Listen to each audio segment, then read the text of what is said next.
Nós sempre tivemos essa grande tradição do Itamaraty de tratar a política externa como política de Estado, né? Isso. E não ser contaminada pela partidarização, pela politização. E, infelizmente, nos últimos anos ela foi contaminada. E isso acaba criando rusgas desnecessárias com nossos parceiros comerciais. Não, né? E mais do que isso, eventualmente, a própria instituição ela começa a sofrer um pouco para renovar seus quadros, para manter o grau de competência. Felizmente, eu acho que isso está acontecendo, né? Mas sempre tem algum custo. É isso mesmo. Agora, Zé Roberto, você tocou num ponto fundamental. Eu sou um daqueles que acredito que a Europa vai ser a grande beneficiária nessa bipolarização, porque a Europa tem enorme qualidade de capital humano, tem capital físico, tem tecnologia. O que precisa é acertar essas regras, fazer o mercado comum europeu ser um mercado comum de fato, né? Ter um mercado de capitais único, regras mais iguais, parecidas para poder atuar no mercado, etc. E o plano Draghi muito indica esse caminho, né? E toca num ponto fundamental que é a indústria de defesa como um grande alavancador de investimento. Como você vê a Europa nesse mundo bipolar e se ela pode ser essa terceira parte e uma parte muito mais voltada ao comércio exterior do que próprio China e Estados Unidos? Olha, eu partilho dessa visão que a Europa tem uma grande oportunidade pela diante e não compro de jeito nenhum a ideia de muitos que ela já é uma carta fora do jogo, uma coisa menor. Não acho que seja verdade, né? Além do que você falou, né? Eu acho que é uma coisa importante. A Europa reconheceu que ela negligenciou da questão de defesa num mundo que estava ficando mais complicado e, em particular, tendo um vizinho, que é a Rússia, que é um vizinho complexo, né?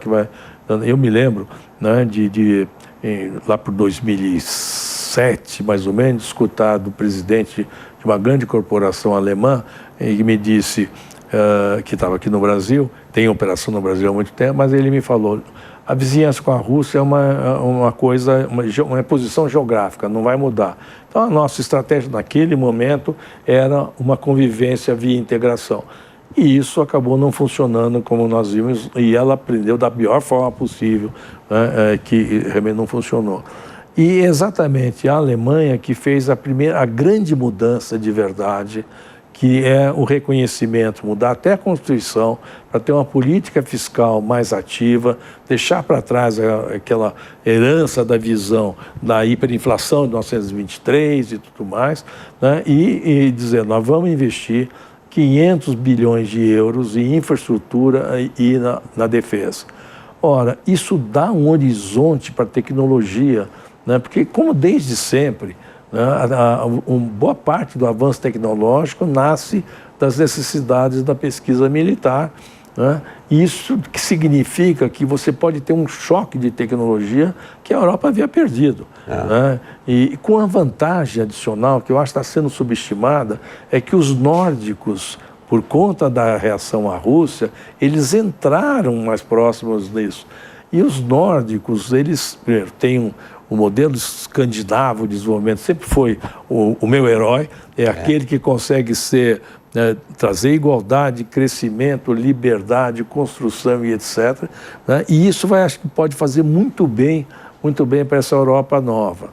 A Espanha, por outro lado, que passou o diabo algum tempo atrás, depois da crise imobiliária de 2008, que voltou, é o país da Europa que mais construtivamente se relaciona com a imigração, né?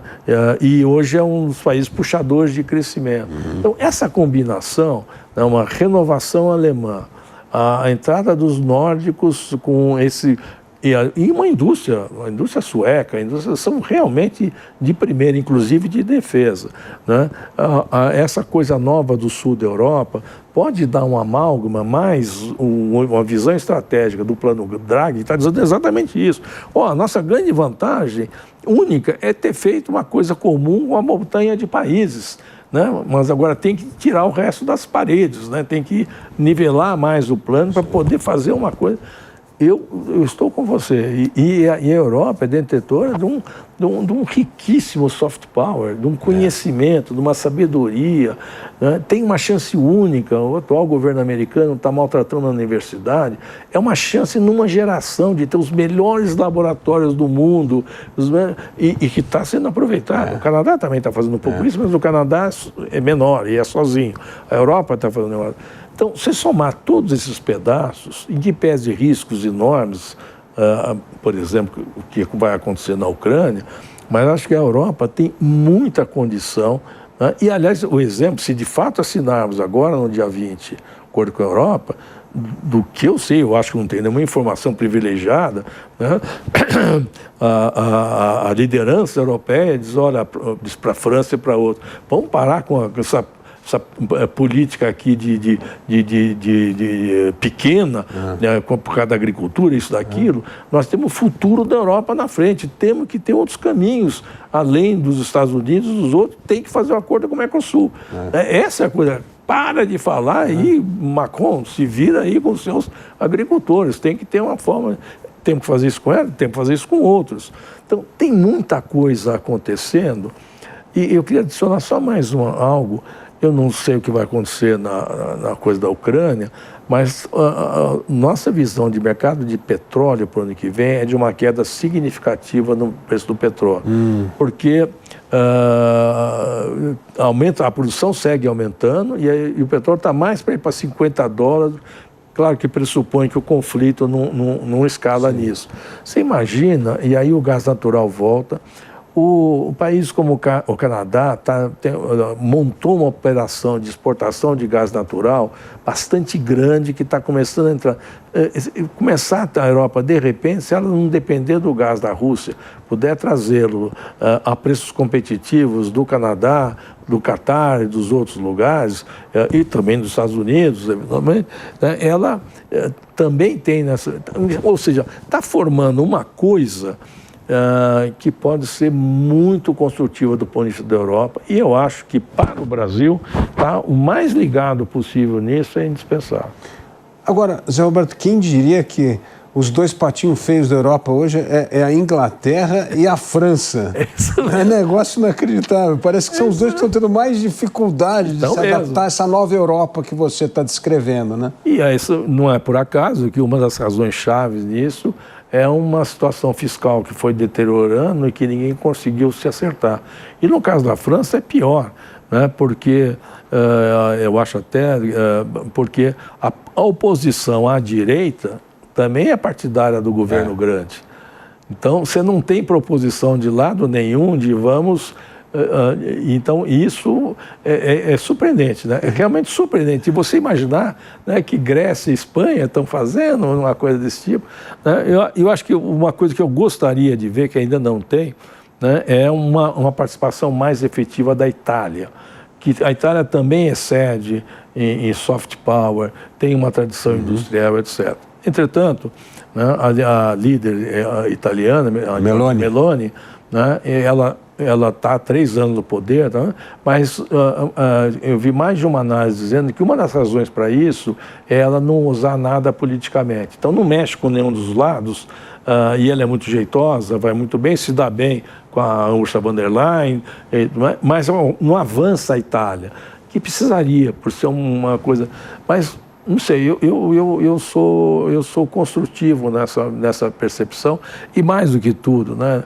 Desde 1870, a Alemanha, quando põe numa direção, eles são de uma eficiência inacreditável, né? É verdade. Eu acho que vai ter uma construção grande, e eu acho que a gente precisa estar nesse conjunto. Mas eu tenho a impressão que a Itália tem mais chance de ser empurrada por essa força gravitacional de uma Alemanha forte e dessa Europa mediterrânea. Eu concordo. Do que a França e a Inglaterra, que estão mais engessadas. Mais engessadas, historicamente tem muito mais condicionante, né, e por aí vai. Mas vão ter que acabar indo adiante. O caso da Inglaterra é espantoso, né, porque está perdendo a condição da City, que era o que fazia uma boa parte da Inglaterra, e a indústria ele perdeu toda, não sobrou mais nada de indústria relevante, né? Então é complexo, é uma pena.